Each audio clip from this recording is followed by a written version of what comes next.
वो जो बंबई में वो बड़ा दौलतमंद है ना, जिसकी औलाद की शादी के चर्चे पूरी दुनिया में चले, वो आगा खानियों का एक यतीम खाना था। उस यतीम खाने को धोखाधड़ी से 20 करोड़ में खरीद लिया और अपना एक बड़ी बिल्डिंग बना दी। तो मोदी जी बोले, ओहो बहुत है रे यहाँ पे मलाई, सिर्फ नाम पे वफ होगा, सब छीन लिया जाएगा। मौजूदा महाराष्ट्र का चीफ मिनिस्टर कहता है कि हाजी मलंग की दरगाह, हाजी मलंग की दरगाह नहीं है, हम नहीं मानते उसको। आप समझ रहे मेरी बात को? इसमें एक और बात समझो आप, लिमिटेशन होता है, लिमिटेशन पीरियड, कि अगर आप किसी की जायदाद पर काबिज है 12 साल से, उसको अंग्रेजी में बोलते हैं एडवर्स पोजेशन। वफ की जायदाद में लिमिटेशन नहीं है। मोदी जी बोल रहे नहीं, लिमिटेशन रहेगा। क्यों रहेगा? क्योंकि वो जो बंबई में वो बड़ा दौलतमंद है ना, जिसकी औलाद की शादी के चर्चे पूरी दुनिया में चले, उसके ताल्लुक से 2013 में मैंने नाम लेकर कहा, उसका पार्लियामेंट में तकरीर है, वो आगा खानियों का यतीम खाना था। वाकिफ ने कहा कि उस जगह पर कुरान पढ़ाया जाए, तो इस दुनिया के दौलत तरीन आदमी ने उस यतीम खाने को धोखाधड़ी से 20 करोड़ में खरीद लिया और अपना एक बड़ी बिल्डिंग बना दी।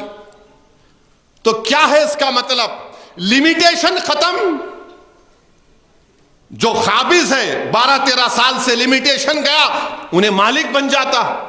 अच्छा चलो उससे भी नहीं हुआ तो कलेक्टर साहब है, कलेक्टर साहब है, कलेक्टर साहब बोल देंगे नो नो नो, मुसलमान ने आपकी नहीं है प्रॉपर्टी, इवैक्यू प्रॉपर्टी है।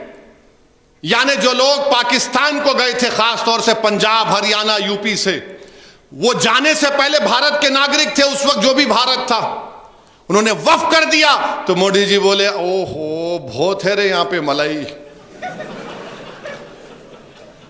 अपने दोस्तों को दे सकता हूं मैं, जिसको पार्लियामेंट में हम लोग बोलते हैं डबल ए।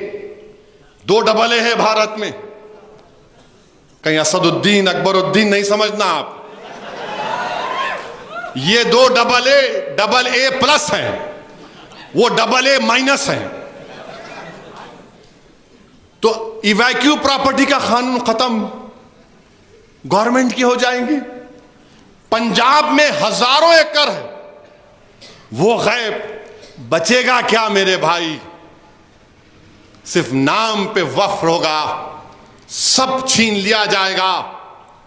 अगर कोई उठ के बोलेगा असदुद्दीन तुम जज्बाती तकरीर कर रहे हो, तो मैं तुमसे कह रहा हूं और एक मिसाल दे रहा हूं। मथुरा की ईदगाह, जहां पर कृष्ण जन्मस्थान हमारे हिंदू भाई मानते हैं, हम उनकी कदर करते हैं, उनका अकीदा है, हम उसकी कदर करते हैं। 1965 में हिंदू और मुसलमानों ने बैठकर यूपी सुन्नी वक्फ बोर्ड से इजाजत लेकर मुसलमानों ने कहा कि हमारे हिंदू भाइयों से हमारा झगड़ा खत्म करने के लिए हम वक्फ की 8 एकड़ जमीन कृष्ण जन्मस्थान को देते हैं। दिए, एग्रीमेंट हुआ, कोर्ट में गए, 2023 में मुकदमा पड़ गया।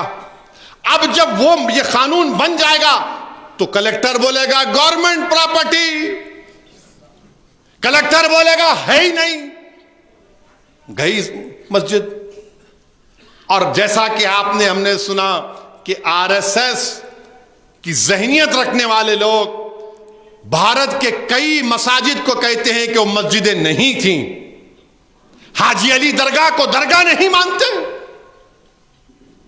हाजी मलंग की दरगाह को दरगाह नहीं मानते।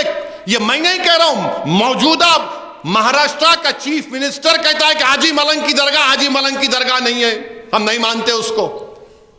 आप समझ रहे मेरी बात को? फिर उत्तराखंड में यकसा सिविल कोर्ट उस रियासत में लाया गया। हर तरीके से हमको घेर रहे हैं। एक मुसलमान इनके पास एमपी नहीं है, इनके अलायंस में नहीं है, ना इन्होंने टिकट दिए नरेंद्र मोदी।